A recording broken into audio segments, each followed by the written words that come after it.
누가복음 5장 1절부터 11절 말씀 우리 다 같이 한 목소리로 합독합니다. 무리가 몰려와서 하나님의 말씀을 들을새 예수는 게네사렛 호숫가에 서서 호숫가에 배 두 척이 있는 것을 보시니 어부들은 배에서 나와서 그물을 씻는지라. 예수께서 한 배에 오르시니 그 배는 시몬의 배라. 육지에서 조금 떼기를 청하시고 앉으사 배에서 무리를 가르치시더니 말씀을 마치시고 시몬에게 이르시되 깊은 데로 가서 그물을 내려 고기를 잡으라. 시몬이 대답하여 이르되 선생님, 우리들이 밤이 새도록 수고하였을 때 잡은 것이 없지만은 말씀에 의지하여 내가 그물을 내리리이다 하고 그렇게 하니 고기를 잡은 것이 심이 많아 그물이 찢어지는지라. 이에 다른 배에 있는 동무들에게 손짓하여 와서 도와달라 하니 그들이 와서 두 배의 채움에 잠기게 되었더라. 시몬 베드로가 이를 보고 예수의 무릎 아래에 엎드려 이르되 주여 나를 떠나소서 나는 죄인이로소이다 하니 이는 자기 및 자기와 함께 있는 모든 사람이 고기 잡힌 것으로 말미암아 놀라고 세베대의 아들로서 시몬의 동업자인 야고보와 요한도 놀랐습니다. 예수께서 시몬에게 이르시되 무서워하지 말라. 이제 후로는 내가 사람을 취하리라 하시니 그들이 배들을 육지에 대고 모든 것을 버려두고 예수를 따르니라. 아멘. 자, 예수님께서 갈릴리 호숫가, 이 갈릴리 호숫가 여기에서는 지금 게네사렛 호숫가라고도 나와 있는데 이 갈릴리 지방에 있는 호수라고 해서 갈릴리 호수라고도 불리고 또 호수 주변에 있는 도시 이름을 따서 게네사렛 호수 또는 디베라 호수라고도 불려집니다. 또 호수 모양이 하프처럼 생겼다 그래서 기네롯 호수 이렇게 여러 가지 이름으로 불려지는 것이 오늘 이 본문에 나와 있는 호수입니다.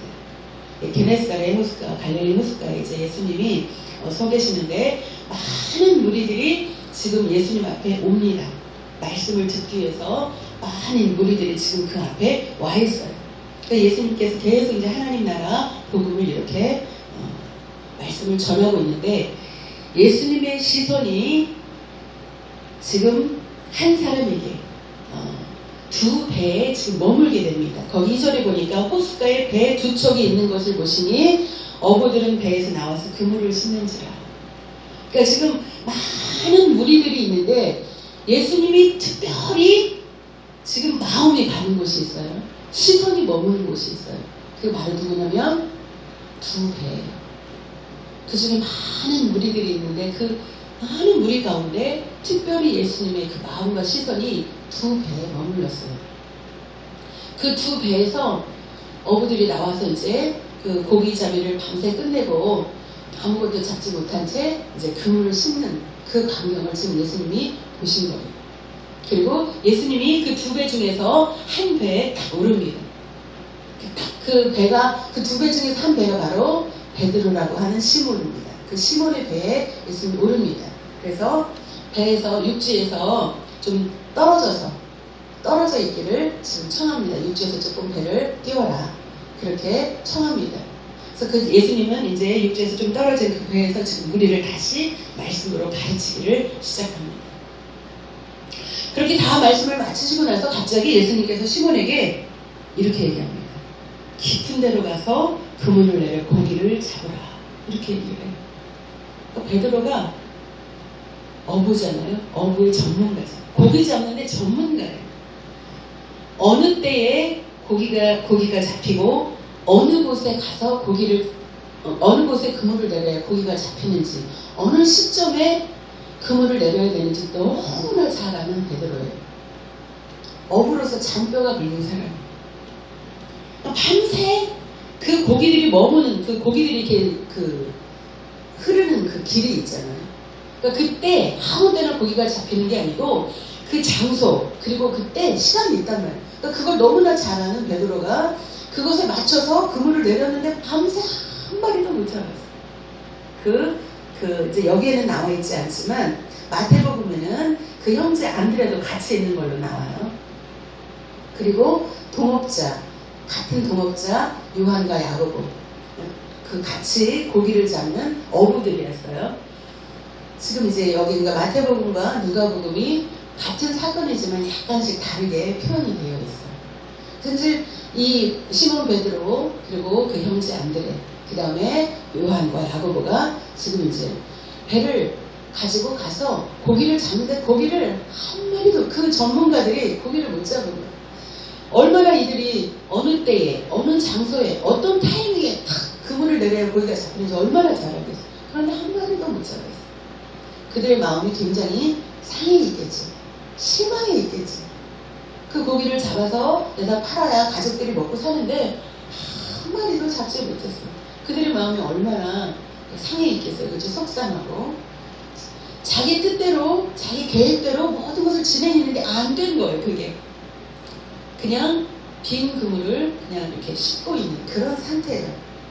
그때에 예수님께서 갑자기 지금 이미 그 밤에 고기가 안 잡히면 그때는 고기가 잡히는 때가 아니에요. 그리고 깊은 데서 고기가 잡히지 않아. 그런데 예수님께서 뭐라고 얘기하시냐면 깊은 데에 그물을 내려서 고기를 잡아라 이렇게 얘기를 하시니까 베드로가 이해가 안 됐어요. 왜 예수님께서 이렇게 말씀하시지? 이해가 안 됐어요. 그래서 뭐라고 말씀하시냐 5절 우리 다 같이 한번 읽어보겠습니다. 시작. 시몬이 대답하여 이르되 선생님 우리들이 밤이 새도록 수고하였을 때 잡은 것이 없지만은 말씀에 의지하여 내가 그물을 내리리이다 하고. 자 여기 호칭이 선생님으로 되어 있어요. 그러니까 예수님을 알기는 알고 듣기는 듣고 지금 예수님이 말씀을 가르치니까 그 앞에서 듣기는 듣는데 예수님이 주인이 아니에요. 예수님이 지금 그냥 선생님이라고 호칭을 하는 거예요. 그러니까 일반 랍비, 말씀을 가르치는 랍비 정도 수준에서 인식이 된 거예요. 이때만 해도. 그래서 선생님. 그런데 우리가 밤새 수고했는데 한 마리도 못 잡았는데 어차피 말씀을 하셨으니까 제가 그 말씀대로 하기는 하는데 아마 잡히지 않을 겁니다. 뒷말은 하지 않았지만 본인들은 어부라 잘 아니까 그곳에는 고기가 잡히지 않을 것을 아니까. 그런데 뭐라고 얘기하냐 우리가 밤이 새도록 수고했지만 잡은 것이 없지만 그러나 선생님께서 말씀하시니 제가 그 말씀대로 한번 해보겠습니다. 말씀에 의지해서 그물을 내려보겠습니다 하고 내려요. 자 그런데 6절에 어떤 일이 벌어졌냐면 그렇게 하니 자 믿어서 그렇게 한 게 아니에요. 선생님이 그러니까 말씀을 가르치는 선생님이니까 한번 이렇게 따라준 거예요. 그랬는데 그렇게 하니 고기 잡으면 힘이 많아 그물이 찢어질 정도로 고기가 많이 잡히니까 옆에 있는 동무들한테 손짓을 해요. 와서 좀 도와달라고. 그래서 그 잡힌 고기를 쭉 보니까 아까 2배가 있었다 그랬죠. 2배 고기가 가득 차서 배가 잠기게 될 정도로 고기가 가득 잡힌 거예요. 놀라운 사실을 베드로와 그 옆에 있는 동무들이 목격을 한 거예요. 그 시간에는 그 깊은 곳에 그 장소와 그 시간에는 도저히 고기가 잡히지 않거든요. 그리고 밤새 지금 그물질했는데 고기가 안 잡혔거든요. 그런데 예수님께서 말씀하시고 그 예수님께서 말씀하신 것을 온전한 믿음을 가지고 한 것도 아니고 그냥 한번 해본 거야. 선생님 랍비니까 선생님이니까 한번 해봤는데 고기가 2배 가득 잠기도록 잡힌 거예요. 도대체 이분이 누구길래? 이분이 누군데? 고깃대가 때와 장소, 시간을 가리지 않고 소득이 있는 거예요. 아, 이분이 도대체 누구길래? 하고 베드로가 놀란 거예요. 그 옆에 있는 사람들이 다 놀란 거예요. 도대체 이분이 누구지? 자, 그러면서 호칭이 바뀝니다. 호칭이 어떻게 바뀌냐? 자, 8절을 봅니다. 8절 시작. 시몬 베드로가 이를 보고 예수의 무릎 아래에 엎드려 이르되 주여 나를 떠나소서 나는 죄인으로서이다 하니. 자, 처음에는 선생님이었어요. 그때는 예수님을 몰랐어요. 근데 말씀을 가르치는 선지자 중에 한 분, 랍비 중에 한 분이라고 생각을 했어요. 그런데 물고기가 잡혀야 될 시간도 아니고 장소도 아닌 곳에서 엄청난 물고기가 잡힌 거예요. 자연을 다스리는 거예요. 너무 놀란 거예요. 그러니까 베드로가 주여, 호칭이 선생님에서 주여로 바뀌었어요. 그리고 갑자기 자기가 죄인인 것을 깨닫게 돼요. 죄인. 우리가 교회를 저도 한 40여 년 지금 다니고 있는데 죄인을 깨닫는 것이 그렇게 쉽지가 않아요. 저도 오래 그러니까 목사이지만 내가 정말 죄인이구나 라는 것을 깨달은 지가 점점점 깨달았지만 정말로 깨달은 지가 얼마 안 돼요. 그냥 어려서는 맛있는 거 주니까 교회를 다녔고, 초등학교는 친구를 사귀고 싶어서 교회 다녔고, 중학교, 고등학교 때는 외로우니까 그냥 교회 다녔고, 그렇게 해서 그냥 이렇게 어떤 그 계기 때문에 교회를 다녔지, 정말 내가 죄인이라는 것을 깨닫고 예수님이 누군지를 알아서 교회를 다녔던 게 아니에요. 계속해서 그런 어떤 계기나 동기로 인해서 교회를 다녔는데, 말씀을 듣고 말씀을 전하면서 서서히 뭐가 깨달아지냐면, 나는 죄인이구나. 그걸 깨달아지기 시작합니다. 그랬기 때문에 그 죄인인 내가 하나님 앞에 나와서 예배드리는 그 자체가 얼마나 복된 것인지를 서서히 알게 된 거예요. 지금 오늘 여기 베드로도 처음에는 예수님이 누군지 몰랐어요. 그래서 선생님이라고 호칭을 해요. 그런데 자연을 다스리는 이 자연의 그 모든 것들을 그냥 말씀 한마디로 다스려버리는 이 놀라운 분을 보고, 이분은 보통 분이 아니시구나 하고, 그럼 이제 주여라고 호칭을 하면서 자신이 죄인인 것을 깨달아요. 저 여러분이 주님 앞에, 하나님 앞에 죄인인 것을 깨닫는 그런 은혜가 있기를 원합니다. 그러면서 나는 죄인입니다. 나를 떠나소서. 이렇게 얘기합니다. 예수님께서 이제 이렇게 얘기한 이유가 있어요. 거기니까 고기가 그렇게 많이 잡힌 거, 그 다음에 야고보, 동업자인 야고보, 요한도 같이, 거기는 동무들이 다 놀린 거예요. 참으로 이분은 그냥 보통 사람이 아니구나, 이분이 정말 주님이시구나 라고 이제 딱 깨닫는 순간 예수님이 10절에 뭐라고 얘기하시냐면, 무서워하지 말라, 이제 후로는 내가 사람을 취하리라, 이렇게 얘기합니다. 그 마태복음에는 뭐라고 얘기가 나오냐면, 사람을 낚는 어부가 되리라, 이렇게 나와요. 그러니까 이제 이 성경을 기록한 그 저자들에서 같은 사건이지만 약간씩 조금씩 이제 다르게 표현이 되었는데 같은 말이죠. 너무너무 놀랐어요. 그래서 예수님께서 말하는, 이제는 네가 사람을 취하리라. 여기 누가복음에서는 사람을 취하리라 이렇게 표현되어 있고, 마태복음에는 사람을 낚는 어부가 되리라 이렇게 표현이 되어 있습니다. 자, 그 말씀을 듣는 순간 어떤 일이 벌어집니까? 11절 같이 읽습니다. 11절 시작. 그들이 베드로를 육지에 대고 모든 것을 버려두고 예수를 따르니라. 사람을 낚는 어부가 될 것이다 라고 예수님께서 딱 말씀하시니까, 그들이 모든 것을 버려두고 그 자리에서 자기들의 생업을 버려요. 그리고 마태복음에는 어떻게 표현되어 있냐면, 마태복음 4장 22절에는 야고보와 요한이 그들이 곧 배와 아버지를 버려두고 예수를 따르니라 이렇게 표현이 되어 있어요. 모든 것을 버려요. 그러니까 여기서 버린다고 해서 그러면 이 베드로가 완전히 그냥 가족들을 다 버려고 다시는 안 받는, 그게 아니에요. 나중에 그 장모가 열병에 걸렸을 때 예수님과 함께 가서 예수님이 안수해가지고 그 장모도 낫죠. 이 베드로의 아내인 이 아내도 나중에 순교합니다.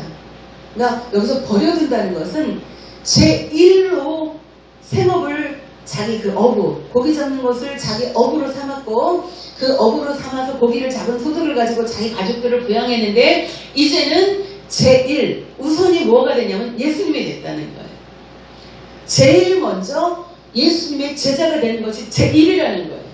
그래서 이 베드로, 그 다음에 안드레, 그 다음에 야고보, 요한, 이 예수님의 제자들이 여기서 지금 선택이 되어지는데, 처음에는 선생님이라고 호칭하다가 나중엔 놀라운 이 기적을 행하시는 그 예수님을 보고 주님이라고 호칭을 바뀌면서, 나는 죄인이니 떠나라고 이렇게 말씀을 하시고, 그리고 예수님께서 이제 너는 사람을 낚는 어부가 될 것이다 이렇게 딱 말씀을 하시니까 자기 생업을 그 자리에서 포기합니다. 베드로를 육지에 대고 모든 것을 버려두고 예수를 떠나니라. 마태복음에서는 배와 아버지를 버려두고 가족들하고 완전히 인연을 끊었다는 이야기가 아니에요. 제1의 우선순위가 예수님이라는 거예요. 예수님이 제자가 되기로 작정을 한 거예요. 그리고 이제 자기 생업을 포기합니다. 그 예수님의 제자가 됩니다. 마태복음 6장 33절에 제가 말씀을 읽어드립니다. 그런즉 너희는 먼저 그의 나라와 그의 의를 구하라. 그리하면 이 모든 것을 너희에게 더하시리라. 아멘. 제가 한 5, 6년 전부터 이 말씀에 꽂혀가지고 계속해서 기도할 때마다 이 말씀을 붙잡고 기도합니다. 하나님의 나라. 너희가 기도할 것이 굉장히 많은데 너희들이 앞날 걱정이 되고 너희들의 미래 걱정이 돼서 앞날과 미래를 놓고 그다음 먹고 살 것을 놓고 가족들을 놓고 여러 가지 나라 민족을 놓고 기도할 것이 수없이 많지만 그 먼저 너희들이 기도할 것이 있어요. 그게 뭐예요? 하나님의 나라와 하나님의 의요. 그것을 먼저 기도해라. 그리하면 이 모든 것 너희들이 지금 구하고자 하는 것 너희들이 근심하고 걱정하고 염려하고 계획하고 지금 너희들이 하고자 하는 그 모든 것을 더해 주실 거야. 이렇게 예수님이 말씀하십니다. 하나님의 나라와 의는 복잡하지만 아주 길지만 짧게 요약하면 의는 뭐냐? 바로 하나님의 아들 예수 그리스도를 믿는 것입니다. 나를 위해서 내 죄를 위해서 하나님께서 독생자 아들 예수님을 이 땅에 보내주셨고 그 예수님이 내 죄를 위해서 그 죄값을 다 치러주신 예수님으로 말미암아 새 생명을 얻게 된 예수님으로 말미암아 하나님의 자녀가 되고 마침내 하나님 나라를 유업으로 받는 그러한 그 예수님을 믿는 것이 바로 의입니다. 하나님의 나라는 뭐냐? 하나님의 통치를 이야기합니다. 지금 이 나라를 우리가 위해서 기도를 하지만 이 땅에 이 나라가 하나님의 나라가 아니에요. 하나님의 나라는 보이지 않아요. 하나님의 나라는 잡히지 않아요. 하나님의 나라는 하나님의 영, 성부와 성자와 성령 하나님이 다스리는 나라예요. 지금 이곳에 성삼위 하나님이 계시죠. 함께 우리가 하나님 앞에 예배를 드리잖아요. 하나님의 나라가 이곳에 임하는 거예요. 하나님의 나라는 보이는 세계가 아니에요. 보이지 않는 하나님의 통치가 누구에게 임해야 되냐면 제일 먼저 나에게 임해야 되는 거예요. 하나님의 영이 내 안에 임해야 되는 거예요. 내 안에 하나님의 나라가 임하고 내 안에 예수님을 믿는 믿음이 내 안에 생겨지는 것. 그것이 우리가 기도해야 될 제목의 1순위인 거예요. 너희는 먼저 그의 나라와 그의 의를 구해라. 네 안에 하나님의 나라가 하나님의 의가 이루어지도록 기도해라. 성령 하나님께서 우리를 다스리시고 예수님께서 우리를 주관하시고 이끄시면 우리를 지으신 하나님 아버지께서 우리가 어떤 길로 가야 되는지 우리보다 더 잘 알게 될 줄 믿습니다. 아멘. 이것이 믿어지는 은혜가 있기를 원합니다.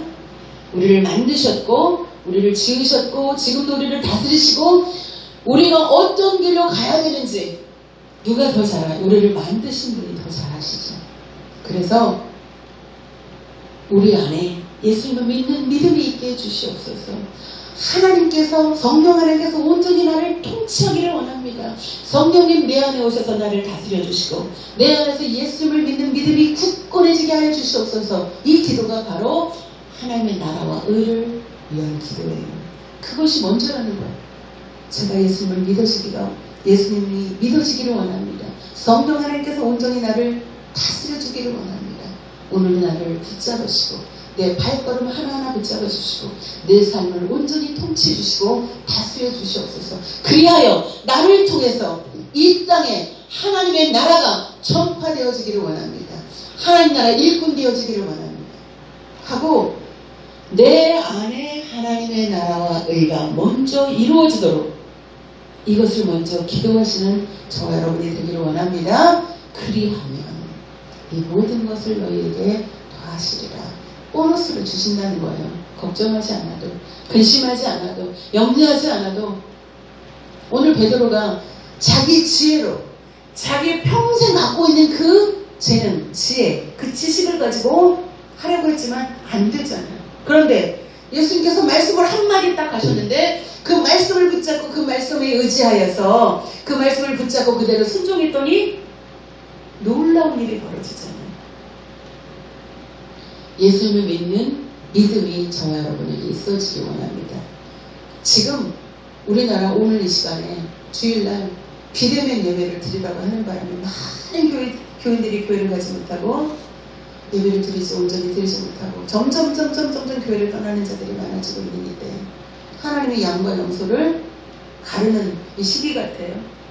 어려울 때일수록 더욱더 우리가 우리 몸과 마음을 구별해서 하나님 앞에 드리고 하나님 앞에 나아가고 자비와 은혜를 구하는 저와 여러분이 되기를 예수님 이름으로 축원드립니다. 아멘. 기도합니다.